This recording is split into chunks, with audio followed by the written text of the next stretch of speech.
تزكو النفوس بذكرهم فلدينهم كانوا الفداء. صدقوا العهود لربهم كانوا رجالا أوفياء. تزكو النفوس بذكرهم فلدينهم كانوا الفداء. صدقوا العهود لربهم كانوا رجالا أوفياء. كانوا رجالا أوفياء. كانوا رجالا أوفياء.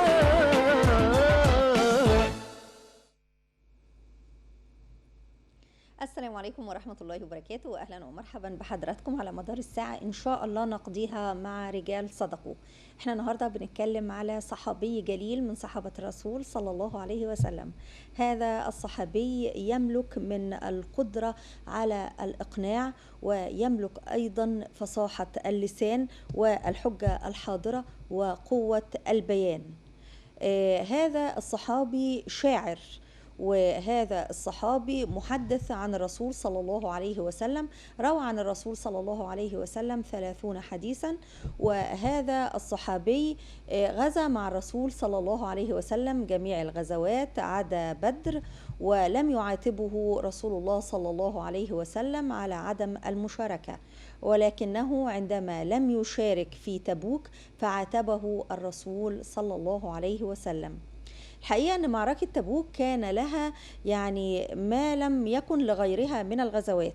كانت في حر شديد، وأيضا كان السفر بعيد، وكانت الصحاري شاسعة، وكان العدو قوي في العدد والعدة والعتاد. فالرسول صلى الله عليه وسلم تخلف عن حضور غزوة تبوك 87 رجلا من المدينة. الحقيقة بعد الرسول صلى الله عليه وسلم ما رجع من هذه الغزوة، فجاء من لم يحضر هذه الغزوة كي يعتذروا إلى الرسول صلى الله عليه وسلم.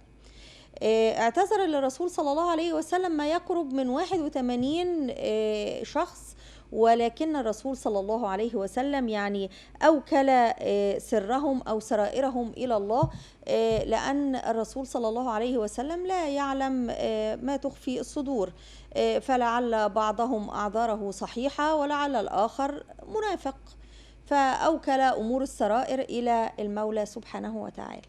ولكن هناك 3 عاتبهم الرسول صلى الله عليه وسلم وألقى عليهم بعض العقوبات. كانت من تلك العقوبة أن الرسول صلى الله عليه وسلم نهى جميع أهل المدينة أن يكلموهم لمدة 50 يوم. تخيلوا 50 يوم يعدوا سلام عليكم وما يردوش، يردوا في سرهم، يروحوا المسجد يصلوا، يروحوا الأسواق، ما فيش حد بيتعامل معهم على الإطلاق.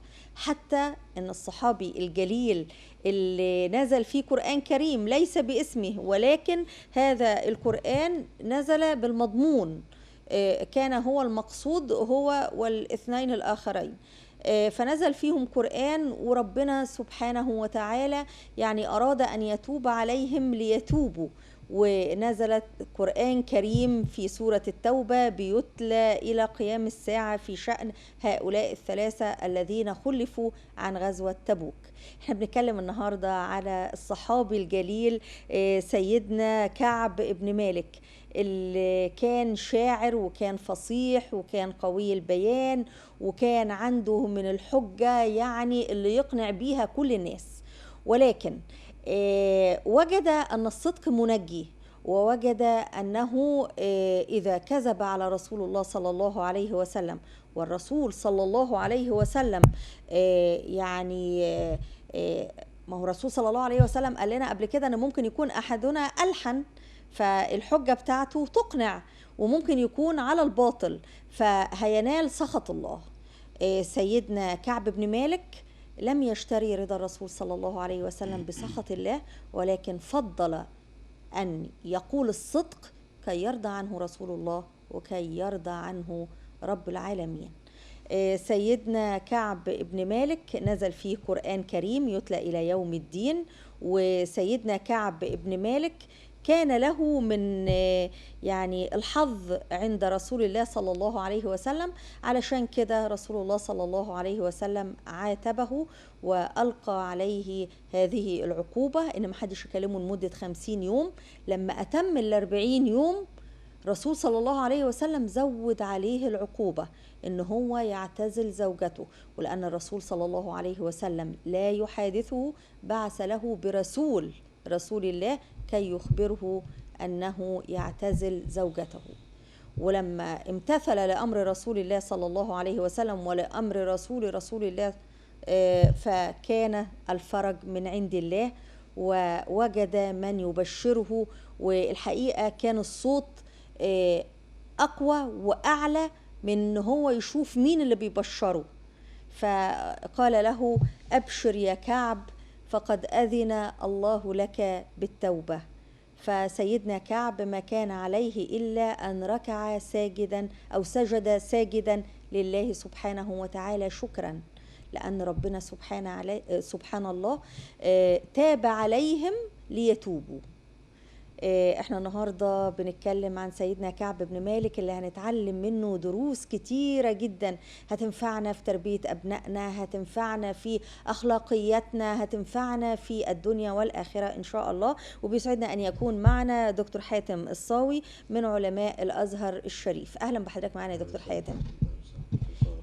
مين وحضرتك بخير، مين هو سيدنا كعب بن مالك وإيه هي كنيته وكيف أسلم والغزوات اللي حضرها مع الرسول صلى الله عليه وسلم؟ وبنوع من الاستفاضة بقى نتكلم على غزوة تبوك اللي نزل فيها قرآن كريم.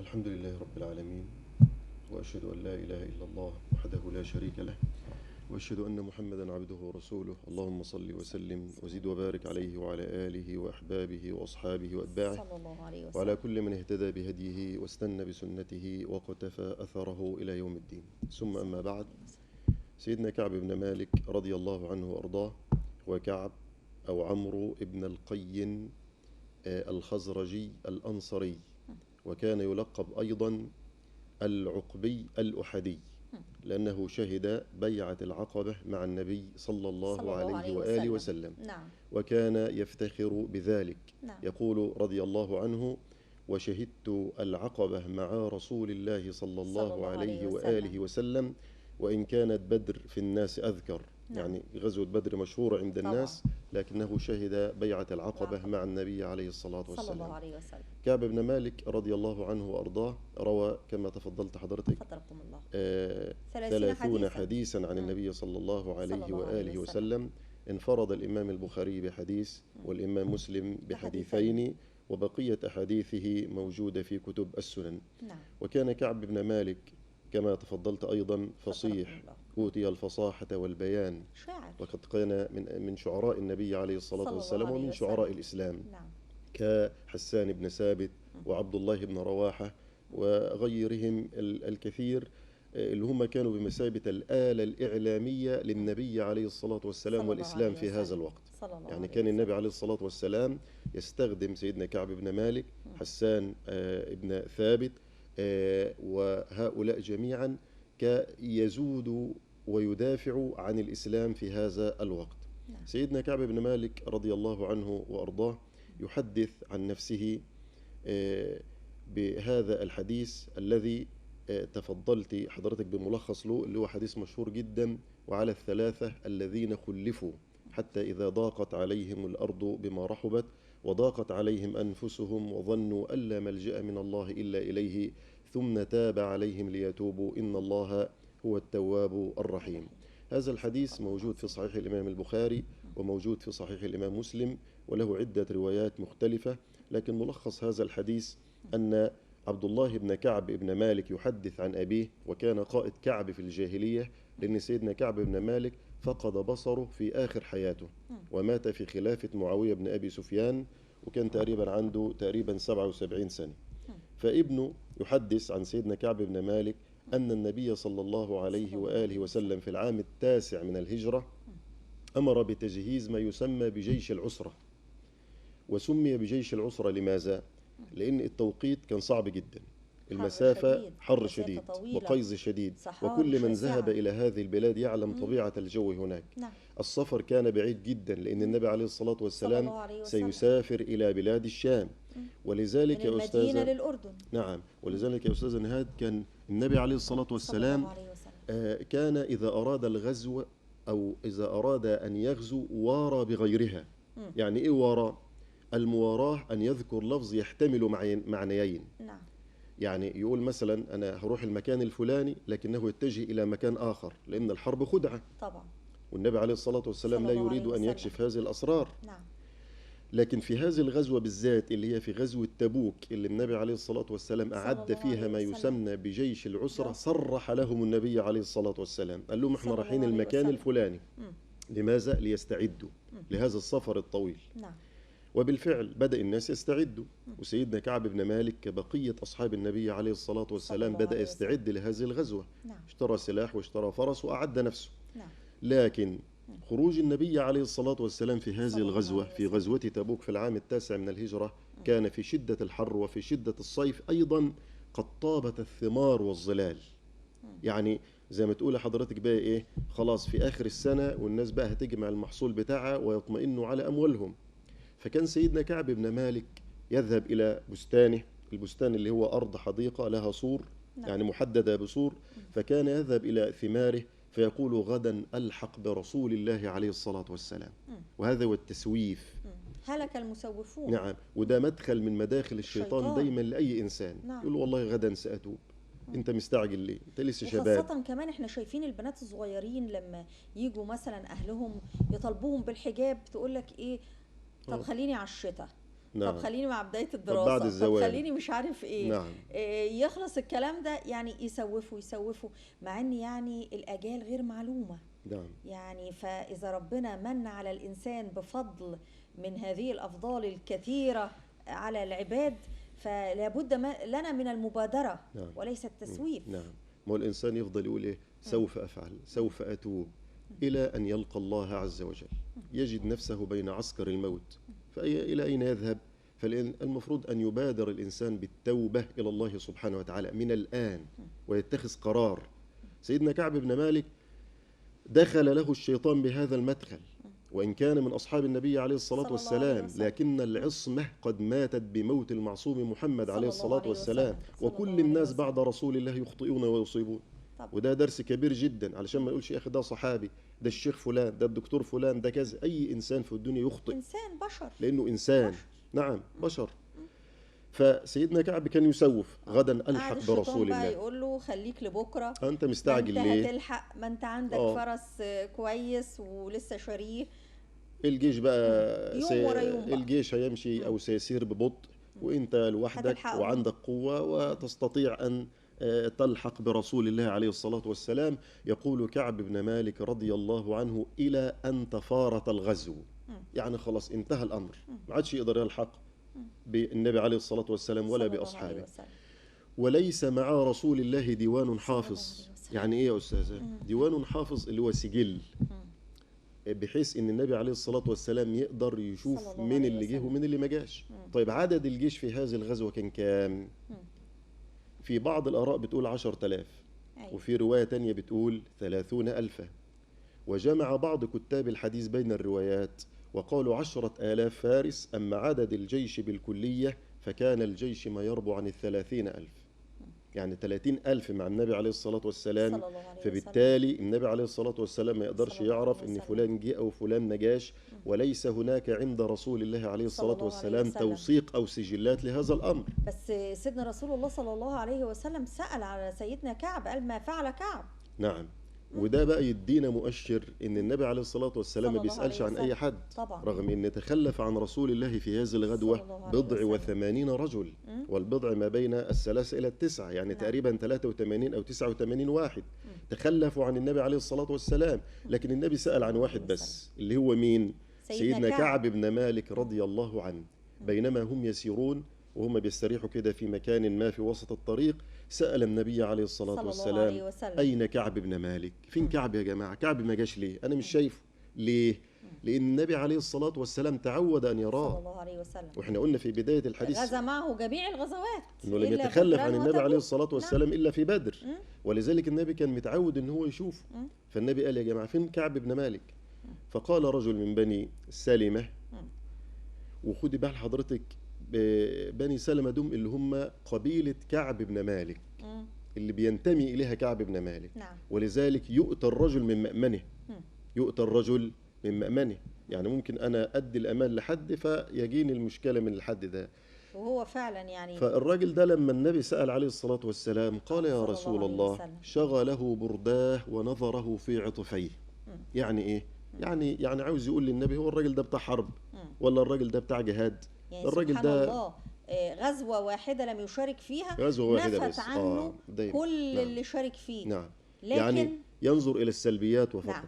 لكن طيب ما تبص للإيجابيات، وقول الراجل كان معاك في بيعة العقبة، وكان معاك في أحد، وكان معاك. رد بقى سيدنا معاذ بن جبل رد هنا. سيدنا معاذ بن جبل قال له إيه؟ قال له: يا أخي اتق الله. نعم. شوف يا أستاذة نهاد، معاذ بن جبل وإحنا تحدثنا عنه في هذا البرنامج قبل ذلك، له من اسمه النصيب الأوفى. فلقد كان معاذا من الشيطان بالله عز وجل. الله. يقول له: يا أخي اتق الله، والله بئس ما يا قلت. رسول الله، بئس ما قلت. والله يا رسول الله ما نعلم عهدنا عنه عليه إلا إلا خيرا. احنا ما نعرفش عن الراجل ده إلا كل خير، وأكيد إن عنده والمفروض مشكلة، يكون ده أكيد إن عنده سلوك عسر. المسلم مع أخيه المسلم.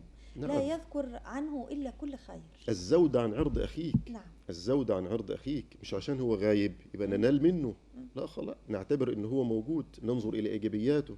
فيقول له: يا رسول الله احنا ما ونشوف نعرفش يمكن عنده عنه، عذر. ونشوف نلتمس له الأعذار. نعم. حتى لو تبين لنا. نحن أمرنا بالستر. نعم. النبي عليه الصلاة والسلام صلى الله عليه يقول: وسلم. من ستر مؤمن أو ستر مسلم ستره الله في الدنيا والآخرة. نعم. وما أحوجنا إلى الستر. ستره الله في الدنيا والآخرة. ده من دي النعمة ستر الوحيدة اللي ما مسلما كناش ستره الله نقدر في نعيش الدنيا في والآخرة. الدنيا من غيرها. نعم. نعمة الستر. ولولا ذلك لافتضحنا. فالستر ده مطلوب ولله طبعا. الحمد والمنة. طبعا. فقال له: يا أخي اتق الله، والله يا رسول الله ما نعلم عن كعب بن مالك إلا خيرا. فسكت النبي عليه الصلاة والسلام. طيب، وبعدين والنبي ساكت كده عليه الصلاة صلى والسلام، الله عليه وسلم. إذا برجل يأتي من بعيد. هنا في وقفة بقى. واحد جاي من بعيد، شايفينه كده من بعيد زي سراب، لكن مش عارفين هو مين. نعم. فالنبي عليه الصلاة والسلام قال: في 2 جم بقى، يعني في ناس تخلفوا عن النبي عليه الصلاة والسلام، لكن قدروا يستدرجوا نفسهم ويلحقوا النبي عليه الصلاة والسلام. كان منهم مين؟ كان منهم واحد اسمه أبو خيثمة. مين أبو خيثمة ده يا أستاذة؟ نعم. سيدنا أبو خيثمة ده لما النبي عليه الصلاة والسلام أراد أن يجهز الجيش، جيش العسرة، وبعدين سيدنا عبد الرحمن بن عوف، وكان سيدنا عبد الرحمن بن عوف من الأثرياء، وجاب مال كثير جدا إلى النبي عليه الصلاة والسلام لتجهيز الجيش. فسيدنا أبو خيثمة ده برضه عاوز يشارك في تجهيز الجيش، فجاء بصاع من تمر. فالجماعة اللي هم المنافقين اللي ما ورهمش بقى شغلة ولا مشغلة إلا فلان قال وفلان عاد والقيل والقال وكثرة السؤال وهذا الكلام الذي يعني لا يسمن ولا يغني من جوع، قاموا قايلين إيه؟ قالوا يعني والله ما جاد عبد الرحمن بن عوف إلا رياء وسمعة. هو عبد الرحمن بن عوف ده يعني جايب فلوس كتير للنبي ليه؟ عشان الناس تقول إن هو جاب وعمل وسوى، رياء وسمعة. طيب والراجل اللي هو أبو خيثمة الفقير اللي جاب صاع من تمر ده وعاوز يشارك ولو بالقليل، قالوا عنه إيه؟ قالوا يعني أليس الله ورسوله بغنيان عن صاع هذا الرجل؟ يعني لا كده نافع ولا كده نافع. سبحان الله العظيم، يعني لا الغني نافع ولا الفقير نافع. فيقوم ربنا سبحانه وتعالى ينزل على النبي عليه الصلاة والسلام في سورة التوبة. نعم. وسورة التوبة دي يا أستاذة سميت بالفاضحة لأنها فضحت أحوال المنافقين. نعم. قال الله عز وجل: الذين يلمزون المتطوعين من المؤمنين في الصدقات. يلمزون اللي هم بيتكلموا من تحت لتحت. الذين يلمزون المتطوعين من المؤمنين في الصدقات والذين لا يجدون إلا جهدهم فيسخرون منهم سخر الله منهم ولهم عذاب أليم. وبعدين ربنا يقول للنبي إيه؟ يقول له استغفر لهم أو لا تستغفر لهم، إن تستغفر لهم 70 مرة لن يغفر الله لهم. شوف يعني، وديت مشكلة كبيرة الإثم العظيم جداً. اللي هم عاملينه، لأنهم منافقين. المنافق هو الذي يظهر غير ما يبطن. زي عبد الله بن أبي بن سلول، وقد تخلف عن النبي عليه الصلاة والسلام أيضا في غزوة تبوك. صلى الله عليه وسلم. عبد الله بن سلول ده لما مات النبي عليه الصلاة والسلام قام ليصلي عليه الجنازة. نعم. لأن ابنه جه للنبي عليه الصلاة والسلام، ونزل نهي في ذلك عن صلاة النبي صلى الله عليه وسلم يعني أصحاب النبي والنبي كان بيحبه. عبد الله بن عبد الله بن أبي جه للنبي عليه الصلاة والسلام قال له يا رسول الله إن أبي قد مات، ولو أنت ما صليتش عليه يعني هتبقى يعني هيبقى الهلكة نعير بها أبد الدهر. فقام المصطفى ليصلي عليه فمنعه عمر بن الخطاب. نعم. قال له يا رسول الله أنسيت؟ لقد فعل كذا وكذا في يوم كذا وكذا. فسيدنا عمر يقول له والله لأصلي عليه ما لم أنهى عن ذلك. فنزل على النبي عليه الصلاة والسلام ولا تصلي على أحد منهم مات أبدا ولا تقم على قبره إنهم كفروا بالله ورسوله. دي برضه أصل لو الرسول صلى الله عليه وسلم صلى عليهم هينالوا كده الشفاعة وربنا هيغفر لهم. نرجع بقى بسرعة معلش لسيدنا أبو خيثمة. أبو خيثمة ده كان متجوز 2، وبعدين برضه هو تخلف عن النبي عليه الصلاة والسلام صلى الله عليه وسلم. لكن رجع بيته كده في يوم من الأيام فلقى كل واحدة منهم من زوجتيه قد أعدت له طعاما وهيأت له ماء بارد ورشت له عريشها. فلما دخل كده قال لنفسه، نشوف قال إيه بقى، قال رسول الله صلى الله عليه وسلم في الريح والحر والضح وأبو خيثمة في ماء بارد وامرأة حسناء، والله لن أدخل عريش واحدة منكما حتى ألحق برسول الله عليه الصلاة والسلام. النفس اللوامة دي النفس اللوامة. نتكلم على النفس وده اللوامة. الإنسان اللي بيقدر إن هو يستدرج علشان ويرجع بسرعة. احنا دلوقتي شايفين في ناس كتير إلا من رحم ربي طبعا في النفس الغفلانة. نعم. مش النفس اللوامة. نعم. احنا عندنا النفس اللوامة، لا أقسم بيوم القيامة ولا أقسم بالنفس اللوامة، وعندنا النفس الأمارة بالسوء وما أبرئ نفسي إن النفس لأمارة بالسوء إلا ما رحم ربي. نعم. وعندنا النفس المطمئنة يا أيتها النفس المطمئنة ارجعي إلى ربك راضية مرضية فادخلي في عبادي النفس الراضية وفي النفس المرضية. نعم. فالنبي لما شافه جاي من بعيد قال المصطفى عليه الصلاة صلى والسلام الله عليه وسلم كن أبا خيثمة. يعني تمنى المصطفى أن يكون هذا الرجل هو أبو خيثمة. نعم. فلما اقترب منهم كبر الناس وقالوا هو أبو خيثمة يا رسول الله. أيضا سيدنا أبو ذر الغفاري وتحدثنا عنه مع حضرتك برضو في هذا المكان، وكان مع النبي في غزوة تبوك، لكن البعير بتاعه كان مريض وبعدين أصابه الهزال، فيعمل إيه علشان يتأخر بقى عن النبي عليه الصلاة والسلام؟ فيعمل إيه؟ ساب البعير وخد الأكل بتاعه على كتفه وحصل النبي عليه الصلاة والسلام ناشي على رجليه. فلما رآه الحبيب المصطفى من بعيد والمصطفى لم يعرف من هو عليه الصلاة والسلام قال كن أبا ذر. فلما جاء كبر الصحابة فقال الحبيب المصطفى يمشي وحده ويموت وحده ويبعث وحده يوم القيامة. نعم. وتستمر بقى الأحداث ويصل النبي عليه الصلاة والسلام إلى تبوك، وقيل تبوكا اسم مكان وهي في بلاد الشام وإلى الآن تسمى تبوك. نعم. وصل النبي عليه الصلاة والسلام إلى تبوك. سبحان الله العظيم، المنافقين بقى اللي تخلفوا عن النبي عليه الصلاة والسلام وقعدوا في بيوتهم في المدينة وقالوا يعني هو النبي راح يحارب مين؟ راح يحارب الروم، أعظم دولة في هذا الوقت وذاك التاريخ، الروم والفرس. عندنا دولة الروم اللي كانت في بلاد الشام، ودولة الفرس اللي كانت في إيران والعراق، اللي هم أقوى قوتين، أقوى دولتين في الوقت ده. نعم. إنما العرب كانوا عبارة عن ناس رعاة للغنم في الجزيرة العربية، فقراء، لم يكن لهم دولة ولا شأن إلا بعد أن جاء الإسلام فجمع شملهم ووحد كلمتهم. نعم. فلما سمع الروم بقدوم النبي عليه الصلاة والسلام صلى الله عليه وسلم دب الرعب في قلوبهم. نعم. دب الرعب في قلوبهم بأمر الله عز وجل، ففروا ولم يلقى الحبيب المصطفى قتالا عليه الصلاة والسلام، وكفى الله المؤمنين القتال وكان الله قويا عزيزا. نعم. لم يقاتل النبي عليه الصلاة والسلام، لكن فضل النبي عليه الصلاة والسلام في تبوك تقريبا 20 يوم ليثبت يعني أركان الدولة الإسلامية، وليثبت لهؤلاء الناس أن دولة الإسلام ليست دولة هينة بل دولة قوية لها جيش ولها قائد، وتستطيع أن تغزو وتستطيع أن تحارب أي دولة. نعم. ثم عاد المصطفى عليه الصلاة والسلام صلى الله عليه وسلم إلى المدينة. نعم. سيدنا كعب بقى بن مالك بيقول فلما علمت أن النبي صلى الله عليه وآله وسلم قد قفل راجعا، يعني خلاص راجع بقى، يقول حضرني همي، وفي رواية حضرني بثي، إنما أشكو بثي وحزني وحزني. إلى الله. نعم. البث هو الهم. فبيقول طب هعمل إيه بقى؟ هقابل النبي إزاي؟ طب هقول للنبي إيه عليه الصلاة والسلام؟ صلى الله عليه طيب وسلم. هكذب على النبي عليه الصلاة والسلام؟ اختلق عذر مثلا وأنا ليس عندي أعذار، ماذا أفعل؟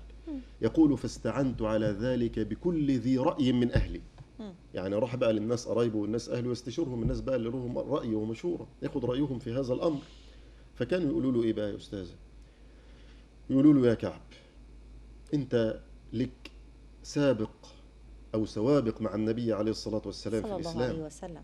ولم تتخلف عن رسول الله صلى الله عليه وآله وسلم أبدا إلا في غزوة بدر. ولم يعاتب أحد تخلف عن النبي في بدر، لأن النبي خرج يريد العير، لم يخرج للقتال عليه الصلاة والسلام. نعم. فادخل إلى رسول الله عليه الصلاة والسلام صلى الله عليه وسلم واعتذر له، يعني قول للنبي كلمتين حلوين وبعدين يكفيك عذرك ويكفيك استغفار رسول الله صلى الله عليه وآله وسلم لك. صلى الله عليه وسلم. يعني النبي بس لو استغفر لك خلاص الموضوع خلاص هيعدي. غفر لك. وزي ما احنا بنقول كده ايه، كلمتين حلوين وكذبه طيبه والامر هيعدي وخلاص. للاسف. للاسف. واحنا دايما احنا بنحب ده هي دي بقت الحياه. دايما للأسف. احنا بنحب نمسك العصايه من الوسط. يعني تيجي تقول لواحد يا عم انت كده ده كذب، يعني يقول لك يا اخي كذب ايه؟ ده كذبه بيضه. مفيش حاجه اسمها بيضه وكذبه سوداء، والكذب كذب والصدق صدق. الشيطان بيحاول ان هو يعني يبسط الامور العظيمه، واللي سيدنا كعب اقترفه ده كبيره. نعم. ان هو تخلف عن الزحف. نعم. كبيره. نعم. فسيدنا كعب يقول بعد تفكير بقى. طب اسمح لي. نعم اتفضل. نعرف سيدنا كعب بعد التفكير بقى كله وبعد المشورة وبعد كل ده ايه اللي قرره، لكن بعد فاصل قصير. مشاهدينا فاصل قصير.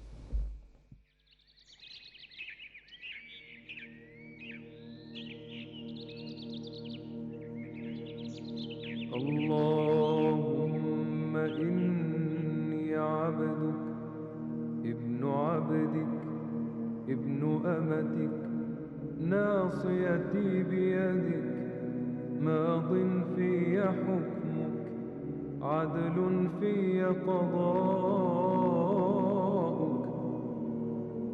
أسألك بكل اسم هو لك سميت به نفسك أو أنزلته في كتابك أو علمته أحدا من خلقك أو استأثرت به في علم الغيب عندك أن تجعل القرآن العظيم ربيع قلوبنا ونور صدورنا وجلاء أحزاننا وذهاب همومنا وغمومنا. اللهم ذكرنا منه ما نسينا وعلمنا منه ما جهلنا وارزقنا تلاوته آناء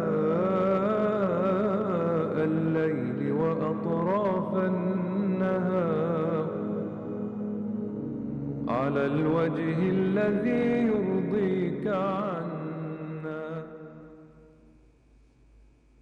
مشاهدينا، الصدق منجاه والكذب مهواه، وربنا سبحانه وتعالى يقول إن الصدق يهدي إلى البر وإن البر يهدي إلى الجنة وما يزال الرجل يصدق ويتحرى الصدق حتى يكتب عند الله صديقا.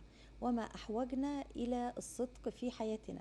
الرسول صلى الله عليه وسلم قبل أن يكون المؤمن من الأخلاقيات ما له من الأخلاقيات، والصفة الوحيدة أو الخلق الوحيد اللي استنكره أن يكون المسلم أو المؤمن كاذبا. احنا بقى مش فيه كذب، ده فيه كذب وفيه نفاق. فإزاي ديننا الإسلامي الحنيف حذر من الكذب وحذر أيضا من النفاق، لأن النفاق أعلى مرتبة من الكذب. وإزاي صحابة الرسول صلى الله عليه وسلم كانوا دائما ما يتحرون الصدق في كل ما يمارسونه من قول أو فعل أو أي شيء، كانوا ما يقولون إلا صدقا. فهنا بقى سيدنا كعب بن مالك هنشوف عمل إيه بعد المشورة وبعد ما قعد يفكر كثيرا. كيف يصل لرسول الله صلى الله عليه وسلم، وما القول الذي يقوله لرسول الله صلى الله عليه وسلم حتى يرضى الله به عنه ويرضى عنه رسول الله صلى الله عليه وسلم. اتفضل يا دكتور حاتم.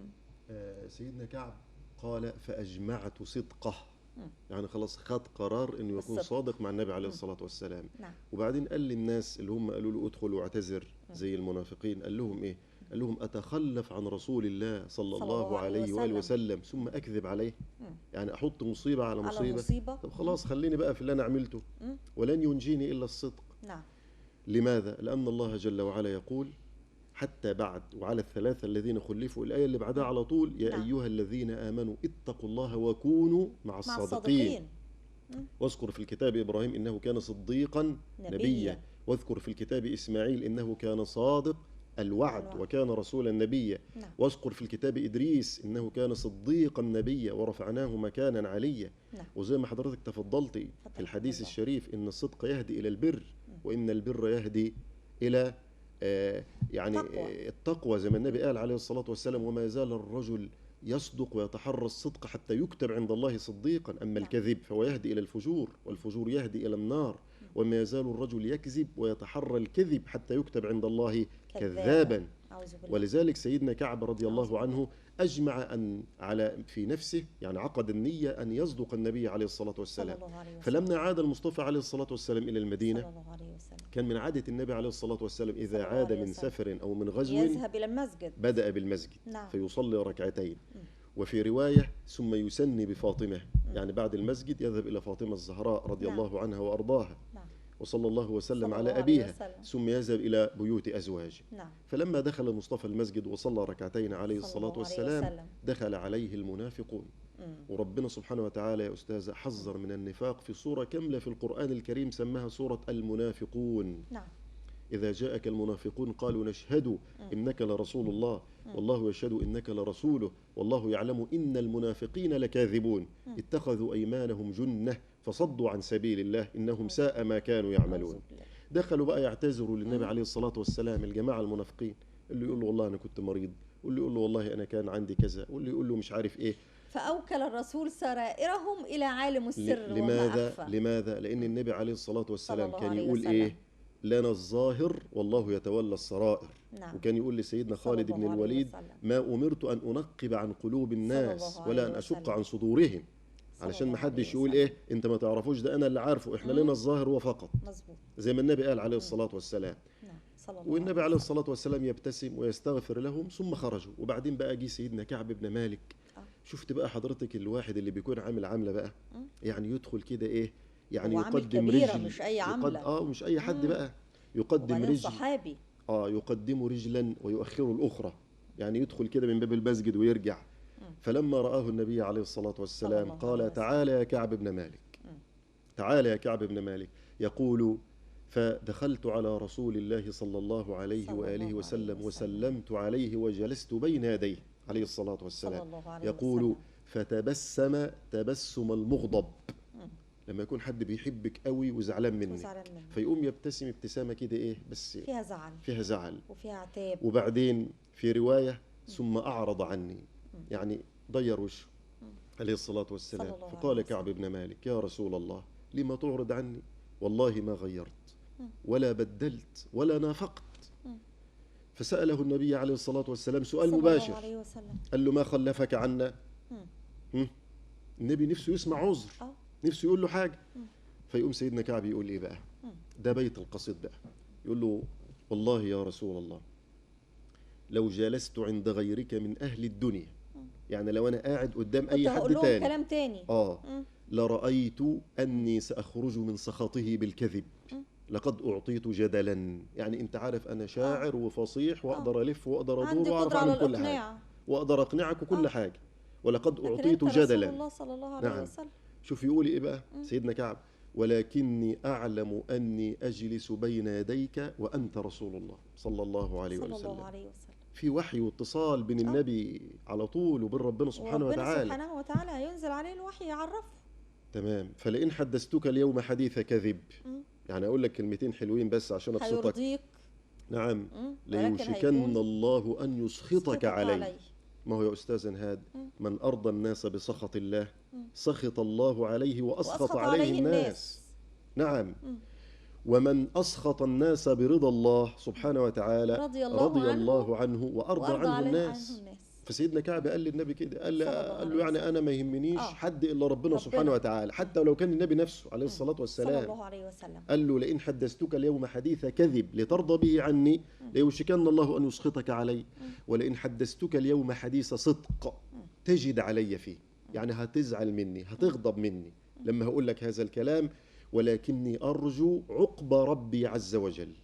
أنا بنتظر أن النهاية تكون من ربنا سبحانه وتعالى. فالنبي قال إيه عليه الصلاة والسلام؟ قال أما هذا الرجل فقد صدق. يعني معنى ذلك أن اللي قبله كانوا إيه؟ كاذبين. مش صادقين. فقال كعب بن مالك، قال له يا رسول الله والله ما كان لي من عذر وما كنت أيسر قط ولا أقوى مني في هذا اليوم، وما امتلكت راحلتين إلا يومها. يعني مش كان عندي فرس واحد، ده كان عندي 2. وما كنتش في منتهى الصحة والقوة قد هذا اليوم اللي انت خرجت فيه في غزوة تبوك، ما عنديش أي أعذار خالص. فسيدنا النبي عليه الصلاة والسلام قال أن هذا الرجل فقد صدق. طيب فقم حتى يقضي الله فيك. طيب طالما انت بتتعامل مع ربنا سبحانه وتعالى يبقى حكمك مش عند النبي بقى، يبقى الحكم عند ربنا سبحانه وتعالى. فقام كعب بن مالك، خرج من المسجد، فكان أهله بقى موجودين اللي هم بني سلمة بكسر اللام. فقالوا له إيه؟ ماذا فعلت؟ قال لهم والله أنا ما قدرتش أكذب على النبي وقلت للنبي اللي حصل. قالوا له بقى احنا قاعدين نحفظك ونقول لك تعمل كذا وبتاع ومش عارف ايه، تقوم انت تخش يا اخي خش اعتذر تاني للنبي. اهل النفاق دول بقى. خد بال حضرتك، يقول ايه سيدنا كعب؟ يقول فما زالوا يؤنبونني حتى كدت ان ارجع فاكذب نفسي عند رسول الله. يعني لدرجه انه كان عاوز يرجع تاني يقول للنفس لا، يقول للنبي عليه الصلاه والسلام لا معلش ده انا كنت بهزر وانا كان عندي عذر وبتاع. يقول هل لقي، سألهم بقى قال لهم هل لقي معي هذا الأمر من أحد؟ يعني في حد نفس القصة كده، مش من سيبنا بقى من المنافقين البضع والثمانين دوم، في حد تاني زي على نفس الشاكلة؟ قالوا له نعم. يقول فذكروا لي رجلين شهد بدر لي فيهما أسوة، اللي هم مين؟ مرارة بن الربيع العامري وهلال بن أمية الواقفي، اللي هم دول كده يبقوا الثلاثة. يبقى سيدنا كعب بن مالك وهلال بن أمية ومرارة بن الربيع، هم دمة المقصودين بآية التوبة وعلى الثلاثة الذين خلفوا، هم دم الثلاثة. الاثنين دم حاربوا مع النبي في غزوة بدر. وفي هنا استشكال بقى يا أستاذ نهاد، اللي هو إيه؟ لو حضرتك فاكرة قصة حاطب بن بلتعة لما جس على النبي عليه الصلاة والسلام، وسيدنا عمر بن الخطاب قال له يا رسول الله مرني أن أقطع عنقه، فالنبي قال له إيه؟ قال له يا عمر لقد شهد بدر، لعل الله اطلع على أهل بدر فقال اعملوا ما شئتم فقد غفرت لهم.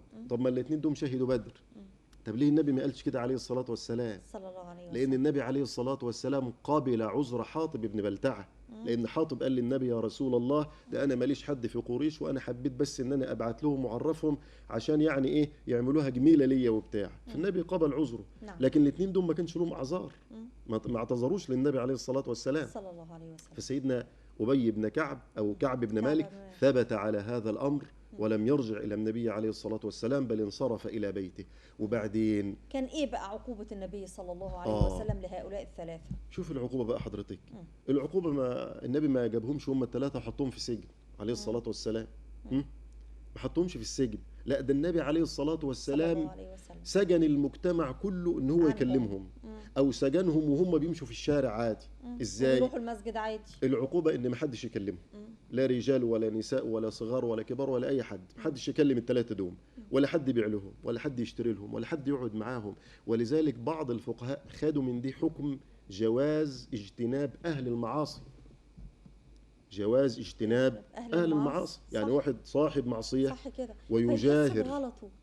ويجاهر بمعصيته يجوز لي أن أنا المجتمع يرفضه، كده يحس بالغلط اللي هو عمله. إحنا لما يكون واحد صاحب معصية وبعدين أنا أقول له الله يعينك، يعني هو بيعصي ربنا وأنا أقول له الله يعينك، طب ما خلاص هو مفيش حد بيقول له حاجة. وبعدين هو يعصي، وكل ما يعصي الناس تديله أكتر. من أمن العقاب أساء الأدب، من أمن العقاب أساء الأدب، فتح الله عليك. وبعدين كان سيدنا كعب بن مالك الاثنين التانيين كانوا كبار في السن شويه، فكانوا قاعدين في بيوتهم لا بيروحوا ولا بيجوا. انما سيدنا كعب رايح جاي على المسجد على ما كان منهما. نعم. قاعدين بقى كل واحد قاعد يبكي في بيته وقافل على يبكي على نفسه خطيئته. حتى في بعض الروايات صاروا كالرهبان. لكن سيدنا كعب يقول كنت أشب القوم، يعني كان لسه شباب. نعم. وكان جلد، فكان يخرج يمشي في الشارع يمر على ناس، السلام عليكم، حدش يرد عليه السلام، السلام عليكم، حدش يرد عليه السلام. يروح يشتري من حد ما يكلموش، يروح مش عارف ايه ما يكلموش، لدرجة انه راح لابن عمه كان اسمه ابو قتادة، راح لابن عمه خبط عليه الباب ما رضاش يفتح له، فتصور الجدار، يعني البيت كان له سور كده، فتصور الجدار يعني على السور. نعم. وبعدين دخل عليه البيت، السلام عليكم، ما ردش عليه السلام. فقال له يا ابن عمي أنشدك الله ألا تعلم أني أحب الله ورسوله؟ يقول له أنت ما بتردش علي ليه؟ ألا تعلم أني أحب الله ورسوله؟ فما ردش عليه. يقول كعب فعدت فناشدته فلم يرد علي، فعدت فناشدته في المرة الثالثة بقى فقال الله ورسوله أعلم. حتى بعض الفقهاء أو علماء الحديث وقفوا هنا وقالوا طيب ما ابن عمه ده يعتبر خالف أمر النبي، لأنه قال الله ورسوله أعلم يبقى كلمه. بعض هو ما قالوش ولا لا، هو أوكل الأمر لله ورسوله. نعم، أوكل الأمر الله ورسوله أعلم، قال نعم. هكذا على سبيل الإطلاق، يعتبر ما ردش برضه. نعم. وبعدين يروح كعب بن مالك يصلي مع النبي عليه الصلاة والسلام في المسجد، يعني مش عاوز يسكت ويسلم. يروح السلام عليكم ورحمة الله وبركاته، يقول فأدخل على النبي عليه الصلاة والسلام السلام عليكم ورحمة الله وبركاته. يقول فلا يرد علي السلام، فقاعد بقى يراقب شفايفه يمكن بيرد في سره. يقول فأقول في نفسي لعله حرك شفتيه برد السلام علي، يعني يمكن يكون رد وأنا ما شفتوش عليه الصلاة والسلام. وبعدين يقول فأصلي وأسارقه النظر، يعني يعمل سيدنا كعب بيصلي كده وبعدين يسارق النبي النظر، يلاقي الرسول صلى الله عليه وسلم بيبص عليه. بعض الفقهاء خدوا حكم برضو إن الالتفات في الصلاة لا يبطل الصلاة، لأن سيدنا كعب بن مالك كان يلتفت وينظر إلى النبي عليه الصلاة والسلام، ده حكم برضو. شوف الحديث في أحكام كتير إزاي. وبعدين يقول فأسارقه النظر فإذا به ينظر إلي، يعني لما كعب بن مالك يحول وجهه عن النبي، النبي يقوم يبص له، لكن لما العين تجي في النبي يعرض عنه. ده دليل على حب النبي عليه الصلاة والسلام وعتاب النبي عليه الصلاة والسلام، وكأن النبي أراد أن يؤدب كعب بن مالك. ورسول صلى الله عليه وسلم بيعاتب من يثق بهم، نعم، ومن يحبهم، ومن يعلم جيد العلم أنهم من الصالحين. نعم.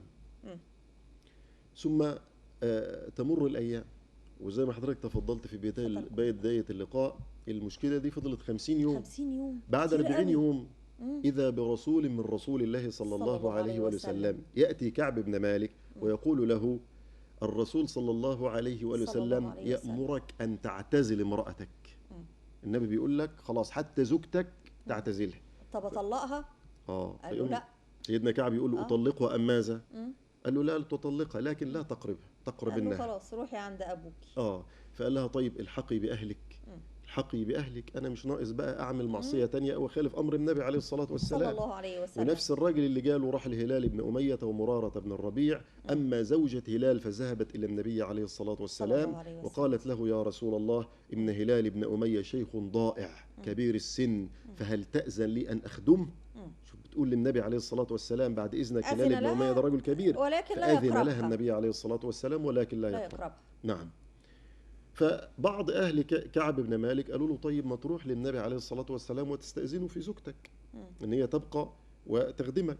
فقال لهم طيب هلال بن أمية شيخ كبير، إنما أنا هقول للنبي عليه الصلاة والسلام. هنا برضو استشكال، هنا برضو مصرين على إن هو يكذب. لا هنا برضو حتة تانية، إن إزاي أهله يكلموه ويقولوا له روح للنبي؟ طب ده في أمر بالنهي عن الكلام أصلا، كلموه إزاي يقولوا له روح للنبي واستأذنوا إن زوجتك تفضل عندك؟ يعني هم كلموه، يعني خالفوا أمر النبي عليه الصلاة والسلام. قالوا لا، ده اللي قال له كده أولاده، لأن أولاده لم يدخلوا في النهي، أو ربما بعض خدمه، لأن بعض خدمه أيضا لم يدخلوا في النهي. نعم. يعني علماء الحديث قالوا هذا. لكن بالفعل مرت الأيام والمقاطعة زي ما هي، وسيدنا كعب بن مالك يعني خلاص اعتزل المسجد، ما عادش بيروح المسجد، واعتزل السوق وظل يبكي في بيته. وده شروط التوبة الصادقة بقى، الندم. الندم. احنا عشان نتوب نعمل ايه؟ يعني ما كلنا عاوزين نتوب ونرجع لربنا سبحانه وتعالى، لكن التوبة دي لها شروط، اكيد لها ضوابط، لها أحكام علشان التوبة تبقى توبة نصوحة، توبة صادقة. طب ما هي هذه الشروط؟ أول حاجة الندم على ما فات. الندم يعني في على ناس ما كتير فات. بيعملوا الوزر وبيبقى ايه، يعني يقول لك إيه، ما هو اصله يعني اصله مش كبيره، اصله ده حاجه بسيطه. إيه، بيستهينوا بس في حق اللي من؟ هم بيعملوه. بس في حق إيه، ما من؟ تستهينش انت عملت ايه، شوف انت اخطأت في حق من؟ في في حق حق من عصيت. الكبير المتعال نعم. المهيمن، نعم. الله سبحانه وتعالى. حق الله سبحانه وتعالى. فأول حاجة الندم. ندم. والندم ده يعني فعلا خير ندم، اللي هو ان الواحد يبكي على خطيئته. نعم. يقعد كده يعتذر الناس ويقعد في بيته، يعني ويراجع يبكي نفسه. يبكي لحد ربنا سبحانه وتعالى ما يتوب عليه. نعم. أول حاجة الندم ودي مهمة جدا. أن يندم الإنسان على ما فات ويبدأ صفحة جديدة، يعني يقلب الصفحة ويبدأ صفحة من أول السطر عشان يبقى إيه، يبقى بادئ كده من أول وجديد. طيب وبعدين الإقلاع عن الذنب، على عدم عقد العزم على عدم العودة، على عدم العودة والإقلاع عن الذنب. لازم يعني نوعد ربنا ان يا رب قوينا ان انا ما ارجعش للذنب ده تاني. في ناس كتير يقول لك انا لسه ببقى عاقد العزم على عدم العودة وتاني يوم ارجع للذنب، فعلشان كده بيبدأوا ان ايمانهم بيفتر وان خلاص ما بقاش فيه تكرار توبة. لكن ده احنا كل يوم مطلوب مننا في كل وقت اول ما نذنب الذنب نتوب. ولذلك الراجل اللي جه للنبي عليه الصلاة والسلام وقال له يا رسول الله إن لي غدرات وفجرات. يعني أنا عملت مصايب سودة، أعمل إيه؟ فالنبي سأله سؤال عليه الصلاة والسلام بعبقرية النبوة، قال له أتشهد أن لا إله إلا الله؟ فقال الرجل وأشهد أن محمدا عبده ورسوله. يعني بيكمل للنبي عليه الصلاة والسلام. فالنبي قال له طيب اذهب فقد غفر الله لك. وربنا سبحانه وتعالى والذي نفسي بيده، النبي عليه الصلاة والسلام يقول مخبرا عن ربي عز وجل والذي نفسي بيده لو لم تذنبوا، يعني ده النبي بيقول عليه الصلاة والسلام لذهب الله بكم ولجاء بقوم يذنبون فيستغفرون فيتوبون. أصل هو بقى الفكرة هنا يا دكتور حاتم إن التوبة دي فيها قمة التوحيد. نعم. ما هو أنا علمت إن ليا رب غفار أو غفور بيغفر الذنوب. نعم. فده قمة غافر التوحيد. وقابل التوب. نعم. فالقصة دي كلها فيها صدق وفيها توبة وفيها توحيد وفيها تحذير من النفاق. بالظبط. نعم. وخصال النفاق اللي احنا يعني ان النبي قال عنها عليه الصلاة والسلام إذا حدث كذب وإذا وعد أخلف وإذا أتمن خان وإذا عاهد غدر وفي رواية وإذا خاصم فجر. نعم. أهل النفاق دول مشكلة. ولذلك حتى ربنا سبحانه وتعالى في القرآن الكريم يحذر من النفاق أكثر من الكفر. أكثر من الكفر. نعم. نكمل بقى شروط التوبة. قلنا أول حاجة الندم. نعم. تاني حاجة عقد العزم على عدم العودة. نعم. ثالث حاجة رد المظالم إلى أهلها. يعني أنا إزاي أتوب وأنا لسه عندي مظالم ما ردتهاش؟ يعني أنا واكل مالي اليتيم وعايز أتوب، أقول أنا توبت كده وخلاص؟ إزاي؟ لابد من رد المظالم إلى أهلها. طب بعد إذن حضرتك لو في بعض المظالم هو قام، يعني زي ما حضرتك تفضلت واكل مال يتيم. نعم. ومثلا الفلوس اللي هو خدها دي صرفها، يعمل إيه؟ خلاص بقيت في ذمته. تفضل في ذمته. طيب التوبة بتظل معلقة. نعم. حتى يرد هذه المظالم إلى أهله. نعم. وإلا إزاي؟ يعني ما هو ربنا سبحانه وتعالى. طب ما هو في بعض المظالم لا ينفع فيها الرد. ما هو ده بعد إذن زي حضرتك. مثلا كبيرة الزنا هيردها ازاي المظلمة؟ لا، احنا بنتكلم في المظالم التي ينبغي أن ترد، لكن في أمور زي الغيبة والنميمة مثلا. الغيبة والنميمة. يعني أنا تكلمت في حق واحد وبعدين أنا عاوز أتوب لربنا سبحانه لو وتعالى، راح قال له هيعمل مشكلة أقول له ده أنا كنت بتكلم في حق. ليه؟ لأنه سيغر صدره. سيغر صدره. نعم. ولم نؤمر بذلك. نعم. نعم. بل أمر الإنسان أن يستر على نفسه. لكن الحقوق المادية ديت ربنا سبحانه وتعالى يقبل التوبة في الأمور اللي بتتعلق بالله سبحانه وتعالى. يعني الصلاة، الصيام، الحج، الأمور المتعلقة بربنا سبحانه وتعالى. نعم. كذلك زي ما حضرتك ذكرتي هذه الأمور متعلقة بالله سبحانه وتعالى. لكن الأمور المادية ديت بقى أنا واكل حق اليتيم وأقول أنا عايز أتوب، انا ظلمت فلان واقول انا عاوز اتوب، لابد من رد المظالم لاهله. الامام ابن القيم اشترط هذا الشرط، قال لابد من رد المظالم الى اهله. طب دكتور حاتم، في بعض الناس بيتوبوا عن ذنوب معينة ويسيب لك كده ذنبين 3 على جنب، يقول لك لا اصل انا لسه دول مش قادر اتوب عنهم، ده ينفع؟ ينفع التوبة الجزئية؟ هو ما ينفعش، لكن افضل من غيره. يعني افضل من غيره. يعني في انسان بيحط كده قدامه بالورقه والقلم، انا بعمل كذا وكذا وكذا، طب دي خلاص، طب دي خلاص، طب انا بحاول في ديت، بحاول فيه، بس مش ساكت، بيحاول فيه. لكن غير واحد تاني خلاص يعني ضميره مات، انتهى خالص، غفلة، ده غافل، ده غافل في دنيا تانية. نعم. يعني انما في واحد بيحاول، لسه بيحاول، ده ان شاء الله هيجي يا رب يا ولذلك رب حتى النبي عليه الصلاة الجميع والسلام، بإذن الله. النبي عليه الصلاة والسلام لما واحد زي خالد بن الوليد جه للنبي ودخل الإسلام، النبي قال له إيه عليه الصلاة والسلام؟ صلى الله قال له عليه يا وسلم. خالد إن لك عقلا رجوت ألا يسلمك إلا إلى الخير. يعني قال له أنا عارف إن أنت هتاجي في يوم من الأيام، لأن أنا عارف عقلك كويس. ده الفرق بين واحد وواحد. إنما في واحد تاني خلاص الأمور مش فارقة معاه. سيدنا كعب بن مالك بقى، شوف الندم عمل في سيدنا كعب بن مالك إيه؟ كان يبكي ليلا ونهار، وكان يقول لنفسه ايه بقى؟ يقول المشكله طيب لو مت والنبي عليه الصلاه والسلام ما بيكلمنيش، طب هعمل ايه؟ طب اقول لربنا ايه؟ يعني واحد مات والنبي ما بيكلموش عليه الصلاه والسلام. ولعلم المولى عز وجل بما انه يعلم السرائر وما تخفي الصدور، فعلم بصدق نعم. توبته. وكان يقول لنفسه ايه؟ يقول طيب ماذا لو مات النبي عليه الصلاه والسلام؟ طب لو النبي مات عليه الصلاه والسلام، والاعمار دي بتاع ربنا سبحانه وتعالى، لو النبي مات وهو غضبان عليا، طب اعمل ايه؟ كل ما يفتكر الحكايه دي بقى يبكي كالطفل ندم. الصغير. ندم. وهلال بن اميه ندم ومرة بن الربيع كذلك. هم الثلاثه. ولذلك القصه ديت يعني نزل بقى هنا القرآن نزل الكريم. القرآن الكريم. يقول كعب بن مالك بعد 50 يوم في تمام الليلة 50، نعم. وأنا أصلي الفجر على ظهر بيت من بيوتنا. طلع بقى بيصلي الفجر كده فوق. يقول فإذا بصوت من فوق جبل سلع. نعم. ده جبل في المدينة المنورة على ساكنة الصلاة والسلام. يعني أول ما التوبة نزلت الناس طلعت جاري لسيدنا كعب بن مالك، واحد راح بفرس وواحد بينادي من على الجبل. ويعني الكل عايز يوصل. يقول فكان الصوت أسرع من الفرس. نعم. يعني اللي بينادي صوته وصل أسرع نعم. من اللي جاي يبشر. الإمام الواقدي بيقول إيه؟ بيقول إن اللي كان بينادي من على جبل سلع ده هو سيدنا أبو بكر الصديق رضي الله عنه وأرضاه. رضي الله عنه وأرضاه. وإن اللي كان جاي بالفرس سيدنا عمر بن الخطاب، وفي بعض الروايات الزبير بن العوام. يقول أبشر يا كعب بن مالك، أبشر يا كعب بن مالك بخير يوم مر عليك منذ ولدتك أمك. يقول فخررت ساجدا لله عز وجل. برضو الفقهاء خدوا منه حكم جواز سجود الشكر عند النعمة. نعم. الإمام الشافعي قال جواز سجود الشكر عند النعمة. الإمام أبو حنيفة خالف في هذا الأمر، قال لا ما فيش سجود شكر. لكن الإمام الشافعي قال سجود الشكر عند النعم. ده حكم اتاخد من هذا الحديث أيضا. نعم. تمام. وسيدنا طلحة جه وهنأه، وكان هو الوحيد اللي جه وهنأه. نعم.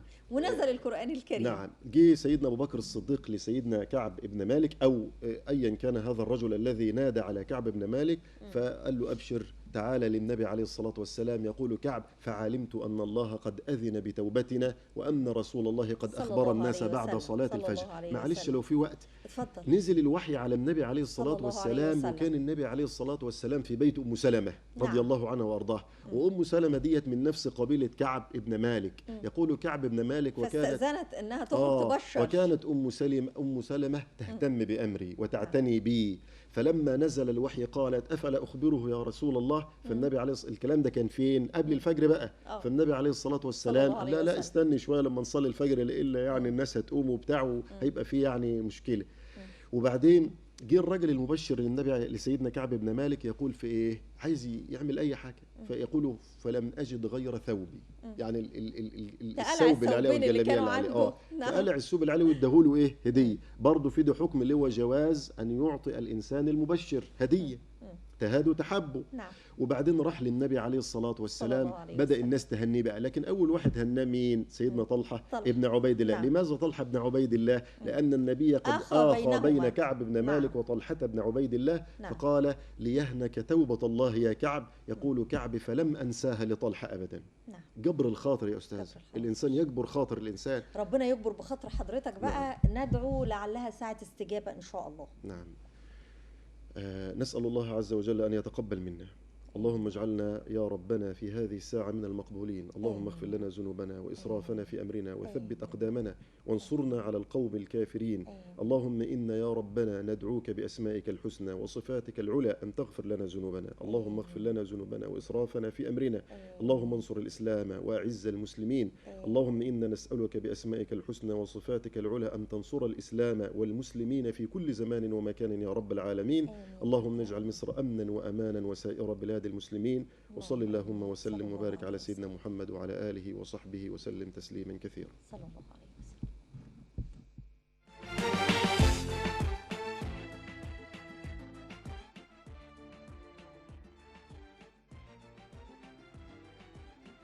تزكو النفوس بذكرهم فلدينهم كانوا الفداء. صدقوا العهود لربهم كانوا رجالا أوفياء. تزكو النفوس بذكرهم